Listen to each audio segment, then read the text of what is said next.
مفتی طارق مسعود special. تو یہ جو ساری دادا گیری ہے نا، یہ سائنسدان تھوڑی بتائیں گے آپ کو کہ تم اصل میں کیا تھے۔ ہمیں ہماری اوقات کون یاد دلاتا ہے؟ جس نے ہمیں پیدا کیا۔ اس نے کہا یہ زیادہ عرصہ نہیں ہے، 15 20 30 40 سال پرانا جھانک کے دیکھو، ایسے غلیظ تھے کہ کپڑوں پہ لگ جاتے تو دھوئے بغیر نماز اللہ ہی قبول نہیں کرتا، اتنا گندا۔ جسم سے نکل جائے تو غسل واجب ہو جاتا ہے۔ اور پھر حیض کا خون، کتنا گندا خون، جیسے ہی عورت کو پریگننسی ہوتی ہے حیض کا خون آنا بند، تو کہاں جا رہا ہے وہ؟ نہیں آئی بات سمجھ میں؟ وہ وڈیرے صاحب چودھری صاحب کی کنسٹرکشن کا کام ہو رہا ہے اس غلیظ خون سے۔ ایک تو خون گندا اور اوپر سے گندے راستے سے نکلنے والا خون اور گندا، اس سے جناب وسیم بھائی کا اسٹرکچر بن رہا ہے، معذرت کے ساتھ غفار بھائی، اور نام بتا دو کوئی نئے نئے، وسیم غفار بہت ہو گئے، اختر صاحب، وڈیرے صاحب، چودھری صاحب، نام کے بجائے وڈیرے چودھری، یہ سب ٹھیک ہے نا، سیاستدان، موٹیویشنل اسپیکر، مفتی، عالم، بزرگ، اس غلیظ اور پلید اور گندا خون۔ آپ کہیں گے مفتی صاحب کیا قصے لے کے بیٹھ گئے؟ میں تھوڑی بیٹھا ہوں، اللہ میاں بتا رہا ہے بھائی، میں تو پارسل کر رہا ہوں، یہ تو اللہ میاں ہمیں ہماری اوقات بتا رہے ہیں، ہمارے پاس صرف پارسل کا انتظام ہے بھائی، ہمارا اپنا کچھ بھی نہیں۔ جو برگر والے کہتے ہیں نا پارسل کا خاص انتظام ہے، وہ برگر بنا بھی رہے ہیں اور پارسل کر بھی رہے ہیں۔ گول گپے والوں نے لکھا ہوتا ہے پارسل کا خاص انتظام ہے، تو گول گپے بنا بھی رہے ہیں اور پارسل بھی، ہم صرف پارسل کر رہے ہیں، بنا ہم نہیں رہے ہیں۔ یہ تو بنا بنایا قرآن جو ہے نا وہ ہم پارسل کر رہے ہیں۔ تو ادھر پریگننسی ہوئی، اور یہ جو کل بڑا ہو کے وہ جناب علاقے کا ناظم بنے گا، چودھری بنے گا، وڈیرا بنے گا، بزنس مین بنے گا، موٹیویشنل اسپیکر بنے گا، مفتی بنے گا، عالم بنے گا، لوگوں کو موٹیویٹ کرے گا، یہ جناب بن کس چیز سے رہا ہے؟ وہ غلیظ اور گندا خون۔ اللہ میاں اس کو جیسے ہی عورت کو پریگننسی ہوئی، اللہ اس خون کو روک دیتے ہیں، انسان کو اس کی اوقات یاد دلانے کے لیے کہ 2 ٹکے کا ہے نہیں۔ باتیں دیکھو اس کی۔ اس لیے اللہ کو تکبر بالکل بھی پسند نہیں ہے، تکبر اللہ کو پسند نہیں ہے۔ اس لیے قرآن بار بار کیا کہتا ہے؟ فَلَا تُزَكُّوا أَنفُسَكُمْ، اپنا تزکیہ مت کیا کرو، یعنی اپنے آپ کو نیک ہونے کا دعویٰ مت کیا کرو کہ میں یوں میں یوں میں یوں، یہ اللہ کو پسند نہیں ہے بھائی۔ کوئی خوبی ہے تو اللہ کی طرف نسبت کرو بھائی، اس کی دین ہے، ہم تو بھیکاری ہیں، اس نے دے دی، جب چاہے وہ چھین لے۔ تو انسان کو چاہیے کہ اپنا ماضی سوچا کرے۔ اللہ میاں نے بھی ہمیں بار بار ہمارا ماضی بتایا ہے، پاسٹ۔ اصل میں حال تو سب کا ہی اچھا ہوتا ہے، پاسٹ کسی کا بھی اچھا نہیں ہوتا۔ پاسٹ اللہ بھی بتاتے ہیں، هل أتى على الإنسان حين من الدهر لم يكن شيئا مذكورا۔ اللہ کہتے ہیں آج جو تم وڈیرے بنے پھرتے ہو، محلے کے دادا بنے پھرتے ہو، تمہارے اوپر 1 کروڑوں اربوں سال کا زمانہ ایسا آیا ہے تم قابل تذکرہ چیز ہی نہیں تھے، مٹی تھے۔ انا خلقنا الانسان من نطفۃ امشاج، منی کے قطرے سے ہم نے تمہیں بنایا۔ اس ماضی کی طرف جھانک کر دیکھو، ایک جرثومہ تھا، کوئی قابل عزت چیز تھی وہ؟ ایسا جرثومہ جو خوردبین سے بھی مشکل سے نظر آئے۔ اللہ کہتے ہیں تمہارے ماں کے رحم میں اس نے قرار پکڑا، فجعلناہ نطفۃ فی قرار مکین، ہم نے اس کو نطفہ بنا کے ایک ٹھکانہ دیا۔ یخلقکم فی بطون امہاتکم خلقا من بعد خلق، مختلف مدارس سے گزارا اس کو، یہ سب ماں کے پیٹ میں ہو رہا ہے سب کچھ۔ آج اگر وہ ہمارا ماضی ہمارے سامنے آ جائے تو ہمیں گھن آنا شروع ہو جائے اپنے آپ سے،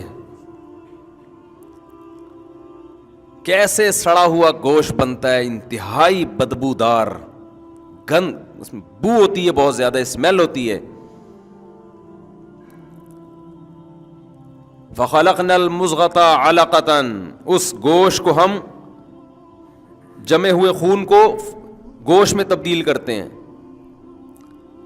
4 مہینے تک نا انسان کا جو ماں کے پیٹ میں پروسیس ہے وہ ایک بدبودار گوشت کے سوا کچھ بھی نہیں ہے، بہت سخت سڑاند ہوتی ہے اس کے اندر.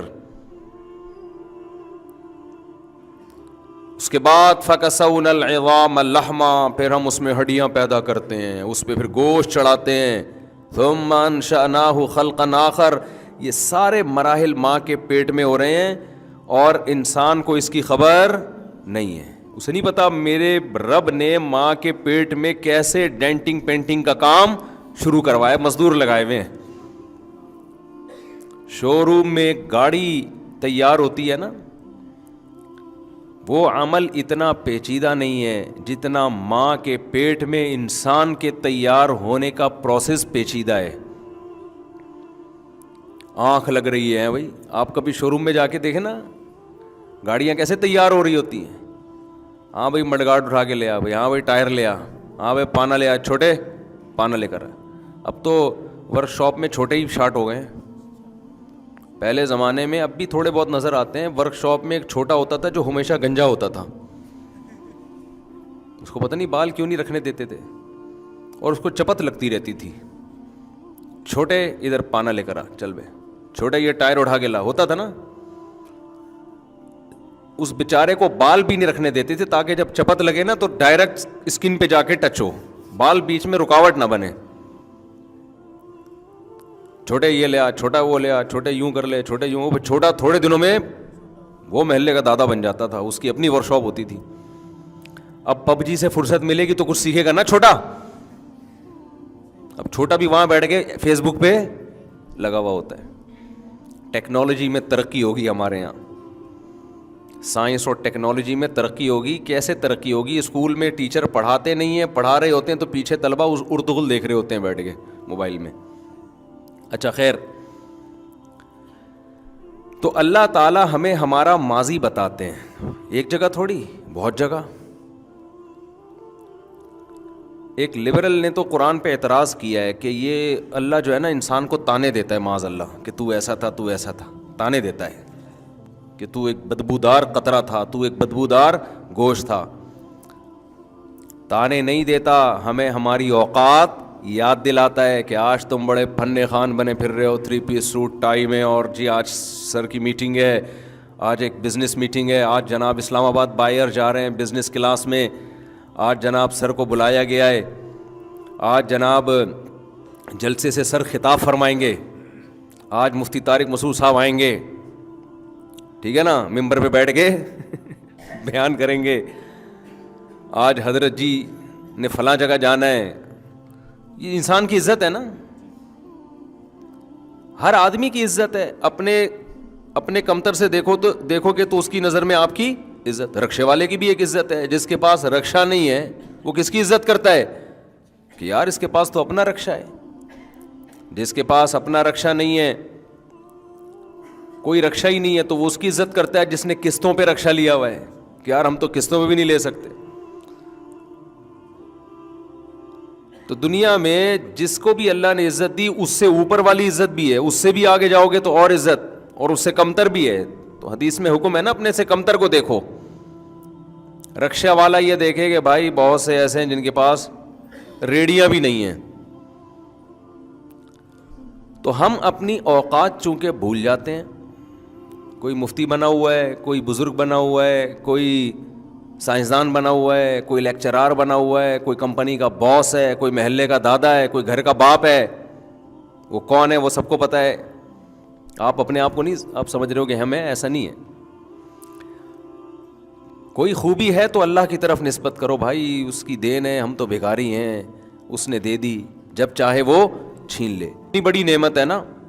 ہمارے نبی صلی اللہ علیہ وسلم کو یہ بتایا گیا وَلَئِن شِئْنَا لَنَذْهَبَنَّ بِالَّذِي أَوْحَيْنَا إِلَيْكَ. اے نبی ہم جو آپ کو علوم دے رہے ہیں، اگر ہم چاہیں یہ سارے علوم آپ سے چھین لیں اور آپ پھر ہمارے خلاف کسی کو اپنا مددگار نہیں پائیں گے کہ ہم سے کچھ علم لے لیں. بالکل سب کچھ چھین لیں ہم اگر چاہیں تو.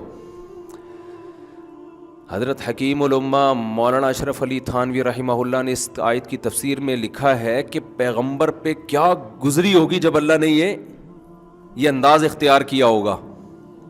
ہے بھائی دیکھو, آپ نے کسی غریب آدمی کو بحریہ ٹاؤن میں 25 پلاٹ دے دیے, پہلے تو اس کو یقین نہیں آئے گا, کیا خیال ہے؟ پھر وہ تھوڑے دنوں جب اس کو یقین آئے گا, اب آپ اس کو دھمکی دے رہے ہیں اگر میں چاہوں تو یہ ساری دولت اس سے لے لوں, تو وہ کیا اس کے دل پہ آرے چلیں گے نا, ابے بھائی یہ کیا ہو گیا. بہت بڑا احسان جب کسی پہ کیا جاتا ہے تو واپسی کی دھمکی سے سامنے والے پر بہت خطرناک اثر پڑتا ہے. تو انبیاء کے دل میں جو سب سے بڑی دولت ہے ان کی نظر میں وہ تو علم ہے, وہ پیسوں کے عاشق تھوڑی ہوتے ہیں. تو اللہ تعالیٰ اپنے حبیب صلی اللہ علیہ وسلم کو سورہ بنی اسرائیل میں کیا کہہ رہے ہیں؟ لوگ مجھے کہتے ہیں آپ آیتوں کے ریفرنس نہیں دیتے, ہم پوری آیت پڑھ کے سنا دیتے ہیں, اور کیا چاہیے تمہیں؟ ریفرنس دینے سے زیادہ مشکل ہوتا ہے پوری حدیث عربی میں یا آیت پڑھ کے سنا دینا. وَلَئِن شِئْنَا لَنَذْهَبَنَّ بِالَّذِي أَوْحَيْنَا إِلَيْكَ, اگر ہم چاہیں, لام تاکید کے لیے, نون مشدد بھی تاکید کے لیے, ہم چاہیں تو ضرور بھی ضرور جو علم ہم آپ کو دے رہے ہیں سارا کا سارا آپ سے چھین لیں. ثُمَّ لَا تَجِدُ لَكَ عَلَيْنَا نَصِيرًا, اور پھر اپنا آپ کسی کو مددگار بھی نہیں پائیں گے ہمارے خلاف کہ ہم سے تھوڑا سا بھی علم چھین کے دکھا دے وہ. تو حکیم علماء نے لکھا کہ پیغمبر صلی اللہ علیہ وسلم پہ کیا گزری ہوگی نا, لیکن اللہ نے اگلی آیت میں اپنے حبیب کو تسلی دے دی, الا رحمتا من ربک, مگر تیرے رب کی تجھ پر, بولو کیا عجیب انداز ہے اللہ تعالیٰ کا, الا رحمتا من ربک, مگر تیرے رب کی تجھ پر رحمت ہے, ان فضلہ کان علیک کبیرا. پھر اللہ خود کہتا ہے کہ واقعی تیرے رب کا فضل تجھ پر بہت زیادہ ہے, تھوڑا نہیں ہے. اتنا فضل ہے کہ اتنے علوم دیے اور چھینتا نہیں ہے.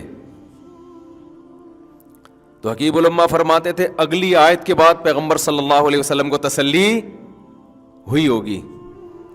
آپ کسی کو نا کروڑوں روپے کا گفٹ دیں, وہ غریب آدمی ایک دم دولت مند ہو جائے, پھر آپ بولیں بیٹا میں جب چاہوں یہ 2 منٹ میں لے سکتا ہوں, اس کے تو دل پہ آرے چلنا شروع, پھر فوراً تسلی دیتے ہیں لوں گا نہیں.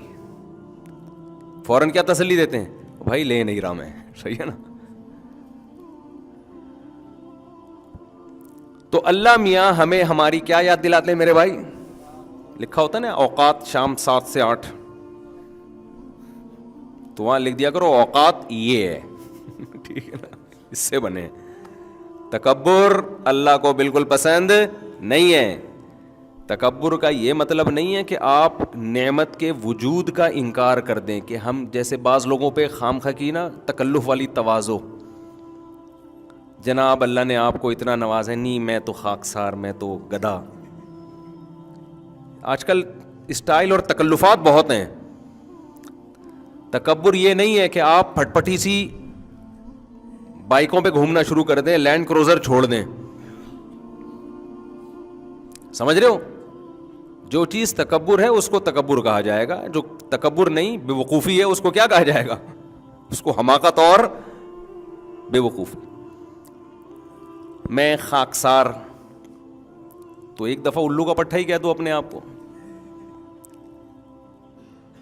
وہ ایک صاحب جا رہے تھے نا سفر میں, پوچھا آپ کا نام کیا؟ انہوں نے کہا کلب حسین, حسین کا کتا.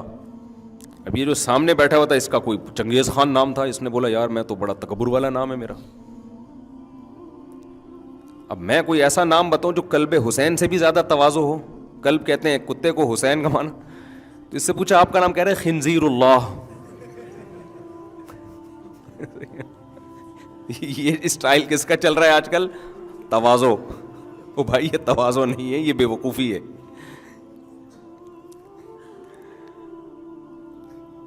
تو تکبر یہ ہے, حدیث میں آتا ہے بطر الحق, اپنے آپ کو انسان اتنا فنٹر سمجھنا شروع کر دے کہ آپ کو ایک بات بتائی جا رہی ہے کہ یہ غلط ہے، لیکن آپ اپنی انسلٹ محسوس کر رہے ہیں اس غلط کو غلط ماننے میں. آپ کو کہا جا رہا ہے کہ محترم آپ نے یہ غلط کیا ہے، آپ کو بے عزتی محسوس ہوتی ہے. میں کیسے غلط ہو سکتا ہوں بھائی؟ کیوں نہیں ہو سکتے؟ تم کیا مریخ سے آئے ہو؟ ہر انسان سے غلطی ہو سکتی ہے بھائی. کلکم خطاؤن، ہر شخص خطا کار ہے. اجتہادی خطائیں تو پیغمبروں سے بھی ہوئی ہیں، تبھی تو پیغمبروں کو حکم ہے کہ مشورے لو. پیغمبر سے گناہ نہیں ہو سکتا، رائے اور سوچ میں خطا ہو سکتی ہے، بشر ہیں. تبھی تو حکم دیا وشاورہم فی الامر، اے نبی آپ ان سے مشورہ بھی لیں. مشورہ کیوں لیں؟ اپنی رائے پر کلی اعتماد بولو نہ کریں، آپ مشورہ لیں ان سے. آپ مشورے سے کیا ہوگا؟ ہو سکتا ہے کچھ اس کام کے منفی پہلو ہوں جن کی طرف آپ کی توجہ نہیں ہے، تو وہ منفی پہلو سامنے آ جائیں گے مشورے کے بعد. سید الانبیاء سے زیادہ ذہانت کس کے پاس ہو سکتی ہے؟ انہیں حکم دیے جا رہا ہے کہ رائے میں آپ خود مختار نہ ہوں. آج ہماری اور آپ اپنی حالت دیکھو، جو رائے ہم قائم کرتے ہیں ہم سمجھتے ہیں یہ آسمان سے وحی بن کے نازل ہوئی ہے، اس کے سوا کوئی غلط ہو ہی نہیں سکتا. تو بچہ جیسے ہی ماں کے پیٹ میں حمل ٹھہرتا ہے فوراً خون آنا بند. اللہ نے بتا دیا کہ تم جب گھر بناتے ہو سیمنٹ اور بجری سے بنتا ہے، اس میں بدبو نہیں ہوتی. کوئی نہیں کہتا کہ یہ سیمنٹ بجری جو مزدور اس سے اینٹیں بنائے گا اس پہ غسل فرض ہو گیا ہے. کبھی کوئی کہتا ہے بھائی دھو لے اچھی بات ہے، غسل فرض نہیں ہوا اس سے. لیکن انسان کا جو میٹیریل ہے نا جس سے بنایا جا رہا ہے وہ حیض کا گندا خون ہے. تو قرآن کہتا ہے خلقا من بعد خلق، مختلف مراحل سے ماں کے پیٹ میں گزارنے کے بعد اخرجکم من بطون امہاتکم، ماں کے پیٹ سے بھی ہم تمہیں نکالتے ہیں. ثم السبیل یسرا، اور اس راستے کو تمہارے لیے آسان کر دیتے ہیں، بغیر آپریشن کے پیدا کر دیتے ہیں. اللہ یہی کرتا ہے، ڈاکٹر آپریشن کر کے اس کیس کو بگاڑ دیتے ہیں. یہ تو قرآن نے کہا ہے نا ثم السبیل یسرا، کہ ہم تمہارے لیے دنیا میں آنے کا راستہ کیا کر دیتے ہیں؟ آسان. عقلی طور پر وہ بظاہر ممکن نہیں ہے کہ کیسے انسان دنیا میں آئے گا بغیر آپریشن کے، لیکن اللہ کہتے ہیں تیرے رب کی قدرت ہے کہ ولادت کے وقت میں اللہ اس راستے کو بچے کے نکلنے کے لیے آسان کر دیتے ہیں. لیکن ہم اللہ میاں سے اگر ملاقات ہوئی تو کہیں گے اللہ ہمارے ملک میں تو ایسا نہیں تھا، ہر دوسری عورت کا بچہ آپریشن سے ہو رہا تھا. یہ تو نہیں پتہ نہیں قرآن شاید ایتھوپیا والوں کے لیے نازل کیا یا امریکہ والوں کے لیے یا یورپ والوں کے لیے. اس سے صاف پتہ چلتا ہے یہ کس کی شرارت ہے؟ یہ ڈاکٹروں کی شرارت ہے. معذرت کے ساتھ میڈیکل سائنس میرا فیلڈ نہیں ہے، لیکن جب یہ اتنی واضح شرارت ہے نا کہ آپ کی سوچ ہوگی. ہے چند کیسز ہوتے ہیں جو واقعی آپریشن کی ضرورت ہوتی ہے، اتنے نہیں ہوتے جتنے آج کل ہو رہے ہیں. ایک نیچرل چیز ہے، ایک قدرتی عمل ہے. دیکھو جو نیچرل جو بھی کام ہوتا ہے اس میں ایب نارملٹی 100 میں کسی ایک میں ہوگی نا، یا 2 میں ہوگی. یہاں تو ہر دوسری عورت کے، اور اچھا جس کے نارمل ڈیلیوری ہو رہی ہے اگلا بچہ اس کے بھی پھر آپریشن سے. تو اس لیے یہ دھندے ہیں، دھندے سمجھ رہے ہو؟ یہ کیا ہے؟ دھندے ہیں کمائی کے. جب ولادت کا وقت آئے نا تو پہلے کوئی ایسا ہاسپٹل کلینک تلاش کرو جہاں پہلے سرچ کرو کہ یہاں بچے آپریشن سے نہیں ہوتے. اپنی بیویوں کی صحتوں کو واٹ مت لگاؤ، اس کی برباد ہو جاتی ہے عورت. وہ تو ٹیکے ٹھوک ٹھاک کے بس ان کا تو کام ہے پیسے مل جائیں، وہ تو پیسے بنا لیں گے، بچہ وہ آ جائے گا مارکیٹ میں تو کہیں گے دیکھو 2 ٹانگیں 2 ہاتھ، بچہ وہی ہے نا جیسے ان کے یہاں ہوا ہے، یہ بھی وہی ہے. تو آگے جو مسائل کھڑے ہونے والے ہیں وہ تو اس بیچاری عورت کے ساتھ ہونے والے ہیں مسائل. تو اس کا پھر وہ الگ سے ٹیکے، پھر اس کی دوائیں، پھر اینٹی بائیوٹک، اور پھر جو مسائل، اور پھر جو وزن بڑھنا شروع ہوتا ہے وہ 20 قسم کے مسائل ہیں. خیر، تو اللہ تعالیٰ کیا فرماتے ہیں؟ ثم السبیل یسرا، پھر ہم انسان کو دنیا میں لے آتے ہیں. یہ ہماری اوقات ہے جو ہم بھول جاتے ہیں. پھر ہم دنیا میں آئے، لا تعلمون شیئا، اللہ کہتے ہیں کچھ بھی نہیں پتا ہوتا تمہیں. اب جو بڑے فنڈر بنے پھر رہے ہو نا، سب سے پہلا کام ہمارے رب نے یہ کیا، ماں کی چھاتیوں میں دودھ کے جو چشمے جاری کر دیے. پیدا ہوتے ہی یہ کام ہو جاتا ہے. کچھ بھی نہیں پتا، مگر دودھ کہاں سے ملے گا، حلق میں کیسے اترے گا، یہ ہمیں پتا ہوتا ہے. اور بے انتہا محبت کرنے والی ماں گفٹ کے طور پہ اللہ بچے کو پہلے سے دے دیتا ہے کہ تیری دنیا میں آتے ہی یہ تجھے پالے گی. عورت کسی کے ساتھ مخلص ہو یا نہ ہو، اپنے بچے کے ساتھ ایسی مخلص ہوتی ہے کہ اس دنیا میں اس کی دوسری کوئی مثال نہیں ملتی.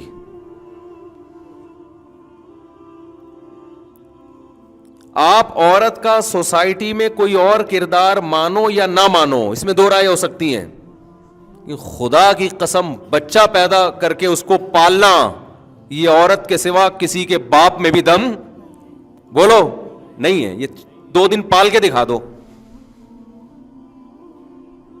کہتے نا میں ابا ہوں، میں کیا ہوں، مجھ سے ملیے، میں بچے کا باپ ہوں.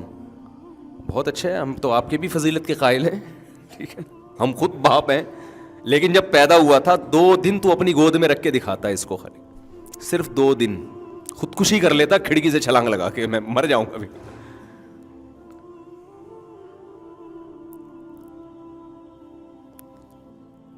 پال سکتے ہو، دودھ پیتا بچہ ہے نا، 2 دن فیڈر سے دودھ پلا دو اس کو، 2 دن پالو. آپ ڈپریشن کی گولیوں پہ آ جاؤ گے. آپ بولو گے میں ملک فتح کر سکتا ہوں، میں ایٹمی دھماکہ کر سکتا ہوں، میں بم بنا سکتا ہوں، میں کہیں بم رکھ کے آ سکتا ہوں، میں فدائی حملے میں پھٹ سکتا ہوں. میں تو یہ بچہ نہیں پال سکتا، یہ ممکن نہیں ہے.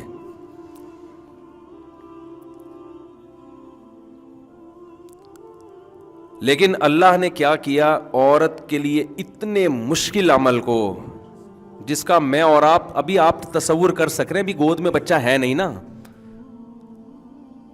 گود میں بچہ ابھی ہے نہیں. بچہ غیر مقلد ہوتا ہے، معذرت کے ساتھ جو اہل حدیث بھائی ہمارے یہاں بیٹھے ہوئے ہیں، تمام بچے کیا ہوتے ہیں؟ غیر مقلد. دلیل سمجھنے کی صلاحیت نہیں ہوتی، مگر ہر بات پہ دلیل مانگتے ہیں. بھائی ہمارے بہت سے دوست اہل حدیث ہیں، کوئی طنز مقصد نہیں ہے، تھوڑا سا ہماری عادت ہے مذاق کرنے کی، یار اتنا تو چلتا ہے نا. ہمارے فرمایا کرتے تھے یہ جو اہل حدیث اور دیوبندی بریلوی ہے نا، یہ کوئی فکری اختلاف نہیں ہے، یہ مزاجوں کا اختلاف ہے. بچہ جب پیدا ہوتا ہے تو غیر مقلد ہوتا ہے، بولتا جاؤ میری مرضی، میں ٹانگیں چوڑی کروں پتلی کروں، ٹھیک ہے نا. یہ کیا کہ حضرت جی نے فرمایا، فلاں مجتہد نے فرمایا، مجھے حدیث کا حوالہ چاہیے. حدیث دو گے بھی تو اس کو سمجھ میں آ گیا تو ٹھیک ہے، نہیں آئے تو نہیں سمجھا سکتے آپ اس کو.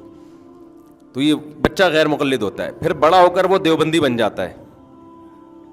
تھوڑی سی یعنی ایسا بھی نہیں ہوتا کہ ہر چیز جائز ہے، جیسے بریلوی حضرات ہمارے کرتے ہیں نا، 30 40واں کہتے ہیں، براڈ مائنڈڈ تھوڑے زیادہ ہوتے ہیں وہ، کہ یار سب ٹھیک ہے یار. اور اتنا سخت بھی نہیں ہوتا جیسے اہل حدیث ہوتے ہیں، تو تھوڑا بیچ میں آ جاتا ہے.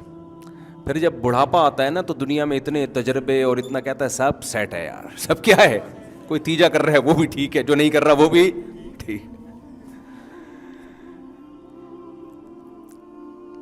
تو خیر چھوٹا بچہ آپ اس کو دیکھو، بے وقت روئے گا، حالانکہ رونے کا ٹائم نہیں ہے. راتوں کو جاگ رہے ہوتے ہیں، دن میں سو رہے ہوتے ہیں، ٹیں ٹیں ٹیں بلا وجہ کی لگا کے رکھنا. پتہ ہی نہیں اس کو مسئلہ کیا ہے، اس کے ساتھ پیٹ میں درد ہو رہا ہے، تیرے سر میں درد ہو رہا ہے، تجھے کھلا بھی دیا پلا بھی دیا، مسئلہ کیا تیرے ساتھ، بلا وجہ ٹیں ٹیں ٹیں. گود میں اٹھاؤ چپ. ابے چیخ تو ایسے رہا تھا جیسے تجھے کینسر ہو گیا خدا نہ خواستہ. گود میں اٹھاتے ہی وہ کدھر گئی تیری بیماری؟ تو گھننا ہوا کہ نہیں ہوا؟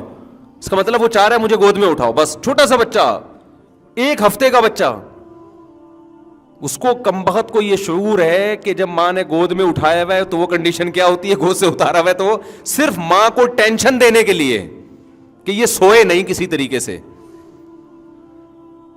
صرف یہ ٹینشن کہ یہ سو کیوں رہی ہے، یہ آرام سے پڑی ہوئی. اور اکثر جب ماں کھانا کھاتی ہے نا بچے ٹیں اس وقت شروع کرتے ہیں.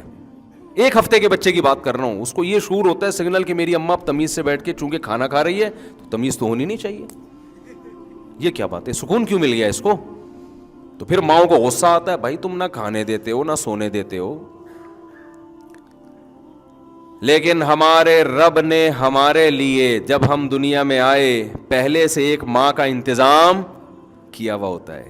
اگر وہ ماں ہمیں نہ ملے نا تو آج جو ہم اتنے فنٹر بنے پھر رہے ہوتے ہیں, یہ فنٹر گیری ہماری ختم ہو جائے. اس ماں نے خدمتیں کی ہوتی ہیں, ہماری گندگیاں صاف کی ہوتی ہیں. قرآن کیا کہتا ہے؟ وَحَمْلُهُ وَفِصَالُهُ 30 شَهْرًا, جو 30 مہینے ہیں نا, 30 مہینے حمل سے لے کے, جب حمل ٹھہرنے سے لے کے جو تکلیفیں شروع ہوتی ہیں, الٹیاں اور سر چکرانا اور 20 مسائل حمل کے بعد شروع ہو جاتے ہیں, اس سے لے کے ولادت تک, یعنی قرآن کے مطابق 30 مہینے 2.5 سال کا عرصہ جو ہے وہ بچہ پالنے میں عورت کے لیے انتہائی ٹف ہوتا ہے. وہ بہت سخت ہوتا ہے. وہ کچھ بھی نہیں کر سکتی سوائے بچے کی طرف توجہ کے, اور ہم گھنے بن کے اپنی ماؤں کی محبتیں بھی لے رہے ہوتے ہیں, کھا پی بھی رہے ہوتے ہیں. سردی گرمی سے بچانے کا بھی انتظام کون کر رہا ہے؟ ماں کر رہی ہے. اس کے بعد ساری زندگی روٹیاں پکا پکا کے کھلاتی رہتی. آپ کوئی ملازم رکھ لو یار, تنخواہ لے گا اور پھر اتنی محبت سے نہیں کھلائے گا. سر آپ نے کھانا ہے کھا لیں, نہیں کھانا آپ ایک دفعہ کہتے نہیں کھانا, کوئی بات نہیں ہے. کھاتا بچہ ہے, پیٹ کس کا بھرتا ہے؟ پیٹ ماں کا بھر رہا ہوتا ہے. تبھی تو قرآن کہتا ہے حتی اذا بلغ شدہ, جب بھرپور طاقت اور قوت کو پہنچتا ہے نا انسان, تو شکر گزار لوگ اپنے والدین کو یاد رکھتے ہیں, ناشکرے لوگ بھول جاتے ہیں. ناشکرا اپنے باس کے سامنے تو اونچی آواز سے بات نہیں کرتا کبھی بھی, سر سر یس سر سر سر سر کرتا رہے گا اس کے سامنے. آج باس کا موڈ تھوڑا آف ہے یار, سر سے ذرا احتیاط سے بات کرنا. یہ سلوک گھر میں باپ کے ساتھ بولو نہیں ہے, نہیں چل رہا. ماں کے ساتھ نہ باپ کے ساتھ چلتا ہے یہ سلوک, نہ ماں کے ساتھ. الٹا اس کی جائیدادوں پہ نظر رکھ کے بیٹھے ہوئے ہوتے ہیں, یہ مرے گا کب اور ہمیں پیسہ. ماں اگر مر گئی ہے, وہ نکاح کرنا چاہتا ہے, اس کو نکاح نہیں کرنے دے رہے کہ جائیداد کا بٹوارا نہ ہو جائے, کوئی ستیلا بچہ نہ پیدا ہو جائے. کہتے ہیں نا جب غیرت ختم ہو جائے تو جو چاہے کرو.